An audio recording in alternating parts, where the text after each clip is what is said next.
É verdade que a China não deixou o Pantera Negra entrar no país porque tinha muito preto? Eu sei que é absurdo, mas nunca vi ninguém contrapor isso. Cara, eu nem sei dessa história. Alguém deve ter inventado. Não faço a menor ideia. É que nem, sabe a história do Pulgasari, do filme coreano? Da Coreia Popular? Toda a história lá do sequestro, do diretor e tudo mais. É muito nesse lugar. Mas antes de começar o vídeo, você já conhece a Introdução ao Cinema, o curso mais charmoso do Brasil, o curso de cinema mais charmoso do Brasil. São 2 aulas novas todos os meses lá na plataforma por 1 ano de assinatura. Mas Felipe, só 2 aulas novas todos os meses? São só 24 horas. Só, cara? Que isso? Tu quer mais o quê? Então toma mais. Além das 2 aulas novas todos os meses, você terá todas as aulas já disponíveis na plataforma. Você vai ter 1 ano de acesso com todas essas aulas, mais 2 aulas novas todos os meses. Olha quanta aula você vai ter, cara. Ah, Felipe, mas o que você traz nessas aulas? Quais são os assuntos? Linguagem, teoria, história, crítica, política relacionada à produção cinematográfica. Já tivemos aulas sobre neorrealismo italiano, obra de arte na era da sua reprodutibilidade técnica, contra-interpretação, cinema como espelho, cinema como olhar, enfim, tem tudo lá. Voyeurismo, tem tudo lá. E tu tá aí e não se inscreveu ainda. Tá esperando o quê? Link na descrição do vídeo. E aí vocês vão ver aí pela internet. Porque, pra quem não sabe a história de Pulgasari, que é um dos filmes mais importantes da história da Coreia Popular, ele é a história do monstrão da Coreia, né? Enquanto o Japão faz a história lá do Godzilla, a Coreia Popular fez o seu monstrão chamado Pulgasari, que é um monstro que, ao contrário do Godzilla, que representa uma ameaça nuclear no país, o Pulgasari representa, em primeiro lugar, a luta de classes e, em seguida, a ascensão do imperialismo. É um filme que vai contar a história de trabalhadores que são explorados no sistema colonial japonês dentro da Coreia e que se revoltam com a ajuda do Pulgasari. Só que o Pulgasari, ele come ferro. Os trabalhadores, eles alimentam o Pulgasari com ferro para que o Pulgasari, através da organização do trabalhador, possa vencer o sistema de exploração junto aos trabalhadores. Só que o Pulgasari precisa continuar comendo ferro. Só que se ele continuar comendo ferro, primeiro, ele vai acabar com as reservas de ferro dentro da Coreia. Segundo, ele vai precisar continuar comendo ferro para além do território coreano. E aí começa a ter uma conversa sobre a lógica do imperialismo.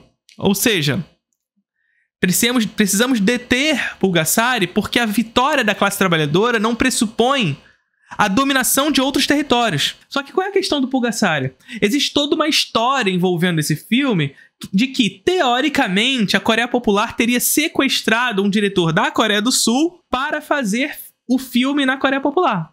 O líder, na verdade, supremo da Coreia Popular, ele tinha muito apreço pelo cinema. Inclusive, ele faz um livro sobre cinema e quais seriam os paradigmas que o cinema da Coreia Popular deveria seguir. Se vocês quiserem, depois eu passo esse livro pra vocês. E aí, supostamente, a mídia ocidental conta a história de que a Coreia Popular teria sequestrado um diretor da Coreia do Sul para fazer Pulgasari na Coreia do Norte. Um diretor que fazia filmes na Coreia do Sul para fazer filmes na Coreia do Norte. Só que qual é a grande questão? Se descobre essa história depois que esse diretor sul-coreano sai da Coreia do Norte e começa a espalhar pelo mundo que ele teria sido sequestrado e obrigado a fazer Pulgasari por lá. Quem contou essa história foi o Cid. Pois é, isso é interessante, tá? Isso é interessante pra essa história. Então se construiu toda uma história. Depois que o diretor saiu da Coreia do Norte, começou a difamar a Coreia de que ele teria sido sequestrado, que ele teria sido obrigado a fazer filmes por lá e etc e tal. Mas por que esse diretor fez isso? Esse diretor nunca antes ganhou tanto dinheiro como ele ganhou na Coreia do Norte. Nunca. Isso assim, fato, tá? Nunca antes ganhou tanto dinheiro quanto ele ganhou na Coreia do Norte. Primeiro ponto é isso. Porra, ele foi obrigado a fazer? A gente já começa a desconfiança aí. Segundo, quando ele sai da Coreia do Norte, ele é impedido de entrar na Coreia do Sul. Ele é impedido de entrar na Coreia do Sul porque ele teria feito serviços à Coreia do Norte. Então, gente, comum. Ele começou a difamar a Coreia do Norte para tentar voltar para casa, sabe? Terceiro, é mais do que normal na história da humanidade que dissidentes de países de experiências socialistas, quando saem de lá, comecem a difamar esses países a serviço do imperialismo. Então, gente, o que mais tem, por exemplo, é cubano nos Estados Unidos falando mal de Cuba. Tem no Brasil. Tem no Brasil. Financiado pela CIA, por essa galera. Do Brasil eu não sei, mas nos Estados Unidos sim. Gente, cubano não precisa de visto pra entrar nos Estados Unidos. O Brasil precisa, por exemplo, mas cubano não precisa. Por que será? Por que será? Então, assim, o que mais tem é gente da Coreia do Norte que saiu da Coreia do Norte e, a partir disso, começa a difamar a Coreia.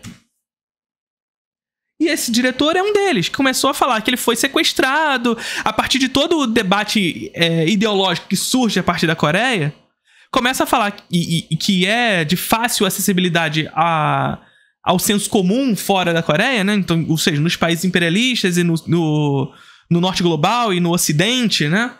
Começa a espalhar esse tipo de notícia de que ele teria sido sequestrado e tudo mais. E beleza. E essa história passa a ser contada como verdade no ocidente. De que a Coreia do Norte sequestrou o diretor para fazer Pulgasari e outros filmes lá. Só qual é a questão que a galera pega muito no pé com relação a isso? De que a Coreia do Norte nunca desmentiu. E nunca desmentiu mesmo. Nunca desmentiu.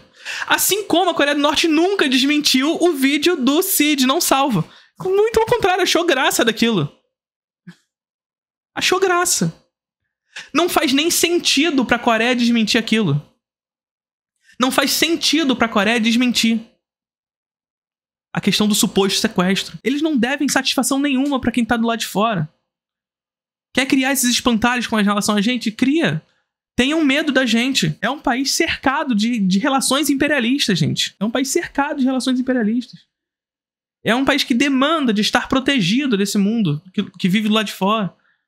Então, assim, esses espantalhos surgem o tempo inteiro. E a Coreia do Norte não está preocupada em desmenti-los.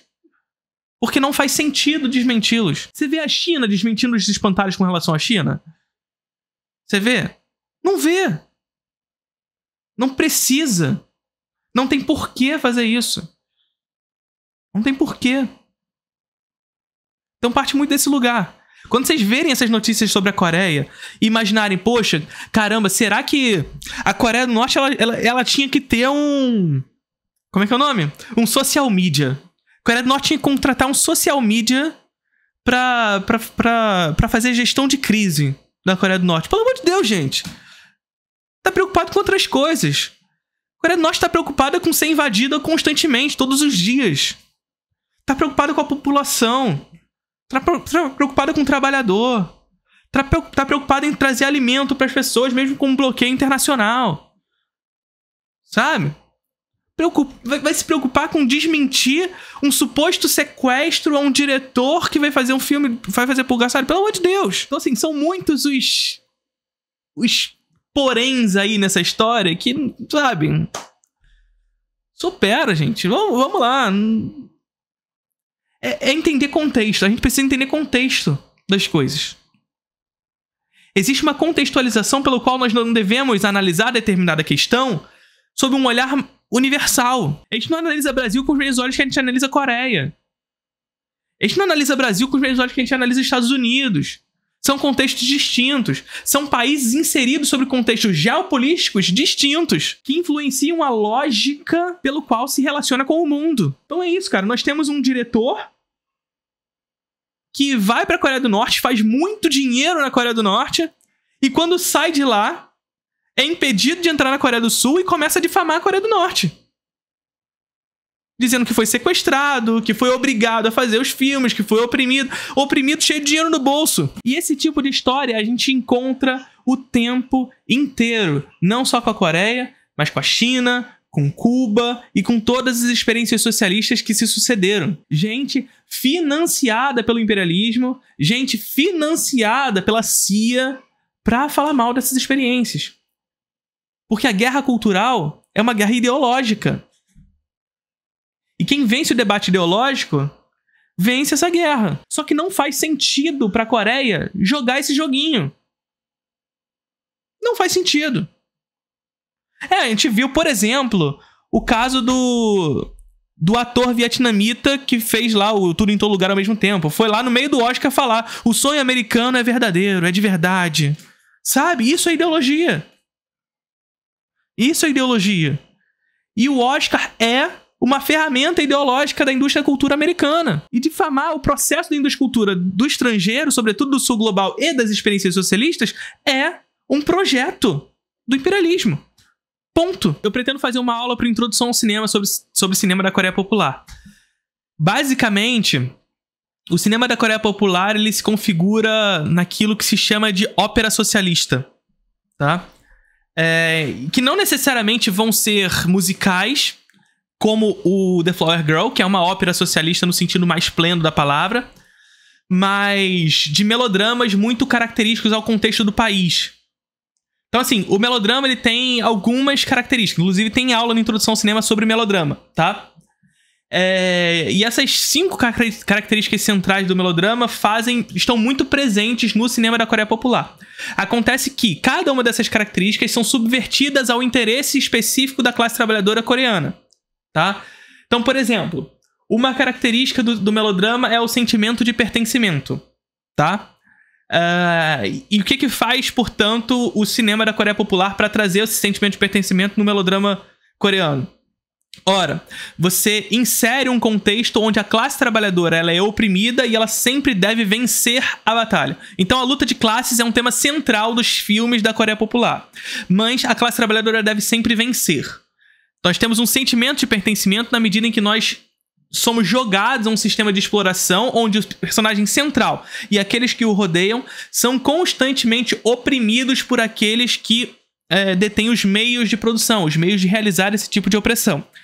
Então, nós nos sentimos pertencentes porque nós nos empatizamos com a dor daqueles que estão ali, que fazem como nós o trabalho. Então, luta de classes, sentimento de pertencimento, Coreia do Norte, cinema da Coreia do Norte. Então, vocês vão ver isso em Pulgasari, vocês vão ver isso em Flower Girl, The Flower Girl, onde a classe trabalhadora é oprimida, mas ela deve vencer a guerra, tá? Vencer a luta de classes contra a classe que oprime.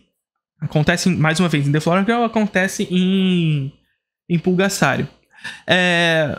Nós temos sentimentos exacerbados, é uma outra característica do melodrama. E nos filmes da Coreia Popular, esses sentimentos são jogados ao infinito para, inclusive, criar uma empatia mais explícita, né?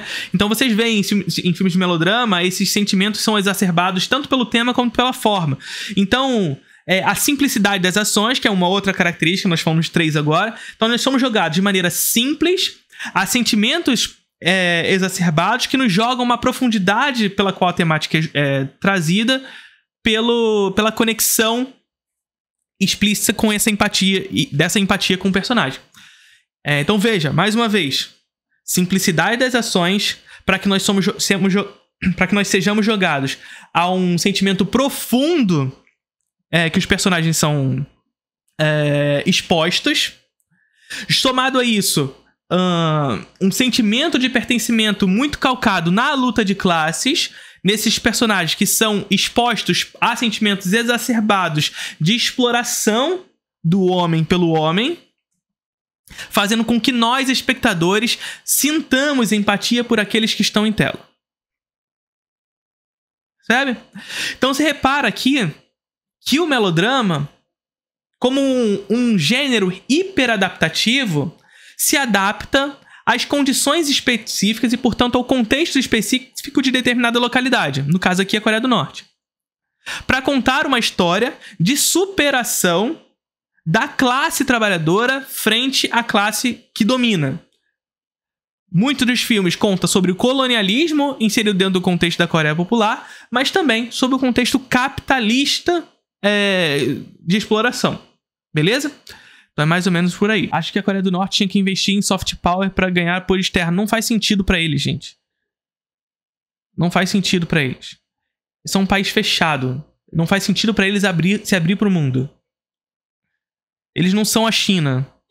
Eles não têm um PIB enorme como a China. Abrir para o exterior significa ser engolido. Eles não têm apoio internacional para investir em soft power. A Coreia do Sul, por exemplo, que tanto tem debate internacional de porra, cara, investiu em soft power, olha só onde está a Coreia do Sul. A indústria da cultura sul-coreana está na televisão de todo mundo, tá no Spotify de todo mundo, tudo mais. Mas a Coreia do Sul é um importante aliado histórico dos Estados Unidos. Então ele tem esse apoio. É mais fácil, portanto, para a Coreia do Sul ter visibilidade internacional com esse apoio. Não é nem só um aliado histórico. A Coreia do Sul é base militar dos Estados Unidos, gente. Para a Coreia do Norte não faz sentido. Como é que... Com que dinheiro... Com que grana a Coreia do Norte sozinha vai investir em soft power suficiente para encantar o mundo? Não existe isso. Não tem essa capilaridade. Não dá. É que nem Cuba, sabe? A cultura é fortíssima em Cuba. A cultura é fortíssima na Coreia do Norte, só que ela é interna. Curtiram o vídeo?